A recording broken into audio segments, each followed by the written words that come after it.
Hey, shalom, shalom, mishpocha. Welcome to another edition of Ray Bash's Ramblings. Today I'm going to be talking about the necessity of solitude. You know, it seems as if people are afraid to be alone. People are afraid of solitude. People are afraid of the quietness and the stillness of their own heart and their own minds. They're afraid of what will come out of that silence. They're afraid to face what lingers in that quietness. Why can't some people sleep at night? Because they do things during their waking hours that they regret when they're laying in bed, and it's all quiet and silent, and they have nothing else to do but reflect on the events of the day, and they can't sleep. They can't live with themselves. They don't like themselves.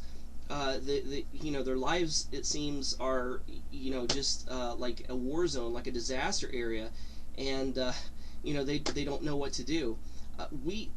It's like our society goes the extra mile to try to occupy every single silent moment in space and time, so we don't have that chance to face ourselves in the solitude and in the quietness of our heart and mind.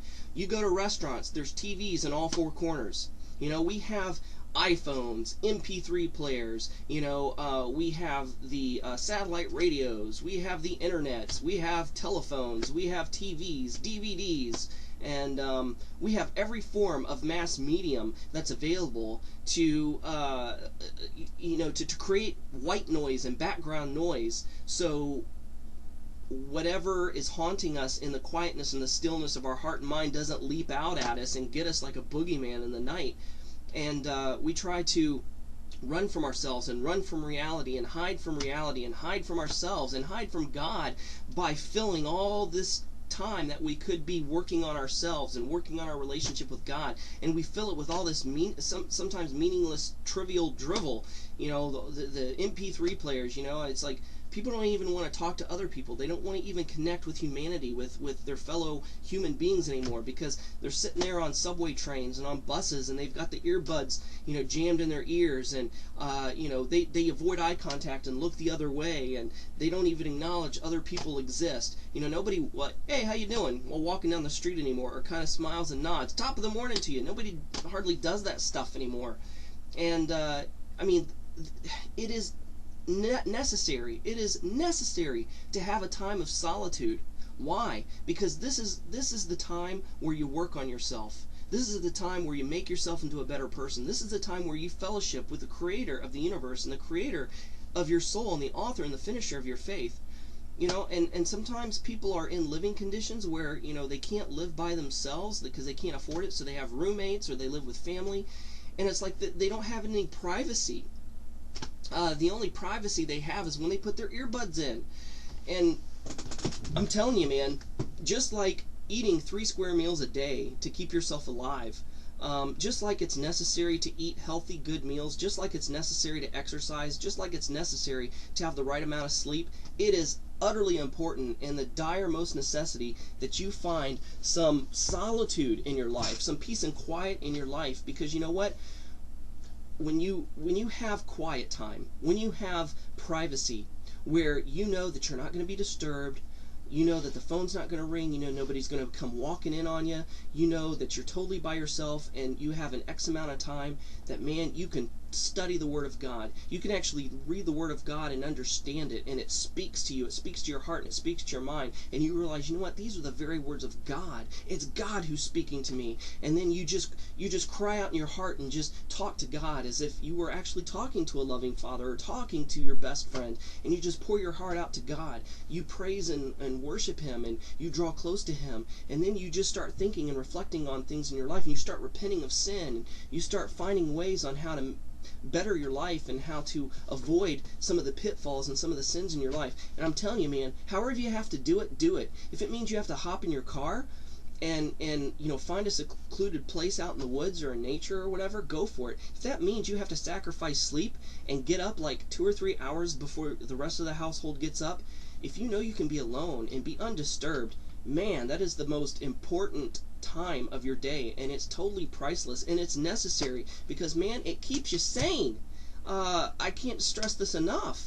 It's your life's blood. It's your lifeline.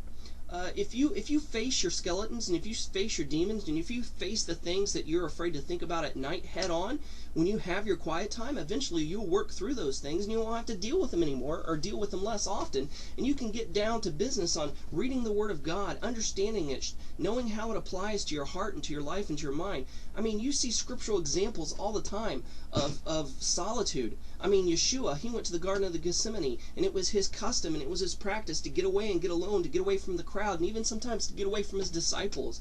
And sometimes he said, you know what, he told his Talmudim, his disciples, hey, it's time to get away. He would take his disciples and go off. When Yeshua was tempted in the wilderness, and he had to face these things, he had to face these temptations, he did it alone. He did it off in the wilderness, man. He did it off in solitude. You see the prophets, Elijah hiding in the cave, and John the Baptist living out in the desert. And you know, there's many examples of, like even in the book of Enoch and the book of Jasher, where Enoch himself would go off for long periods of times and meditate and think and pray and draw close to God and fellowship with God, and then come back with the greatest wisdom for the people. And he was able to, you know, he was so wise, people wanted him to be a type of ruler for them. And I'm telling you, it's the quiet time. It's the silence. It's the solitude. It's the time where you spend with yourself, because you know what? We're so busy listening to music and watching TV that we don't even know who ourselves are. That didn't sound grammatically correct, but you know what I mean. We don't even know ourselves. We're afraid to know who we are. We're afraid that we're not going to like what we see, man. And what does the book of Yaakov say? The book of James says, look in the Word of God as a mirror. You know, don't be people that look into it and then turn away and immediately forget what they saw. What does a mirror do? A mirror shows, a mirror doesn't lie. A mirror shows the way things really are. And it's there to show you how you can improve. You know, you look in the mirror, oh man, my eyes are bloodshot. I need some Visine. Oh man, look at that, I got a zit. Let me pop it and put some Clearasil on it. Oh man, I still got broccoli in my teeth from last night. Let me brush my teeth and floss them. Oh man, golly, look at all that hair on my neck. I need to shave. I mean, it shows you what's wrong so you can correct it. And that's the same with the Word of God. You may not like what you see at first, but it's utterly necessary to look into the Word of God and to see what it has to say so you can change those things about you. Man, the silent time, I'm telling you, if you know how to meditate, not just study the Word of God and draw closer to God and pray, but if you can just relax and breathe and just kind of let your mind go and just rest, not take a nap, not sleep, but just kind of enjoy being in the moment, man, you'll be surprised at how much that recharges you. You know, just get away. Just get by yourself. You know, have that time of solitude. Plug it into your schedule, no matter how you can get it in there, even if you have to break it up in increments, because it is so important. You'll be so much of a better person because of it, physically, mentally, and spiritually.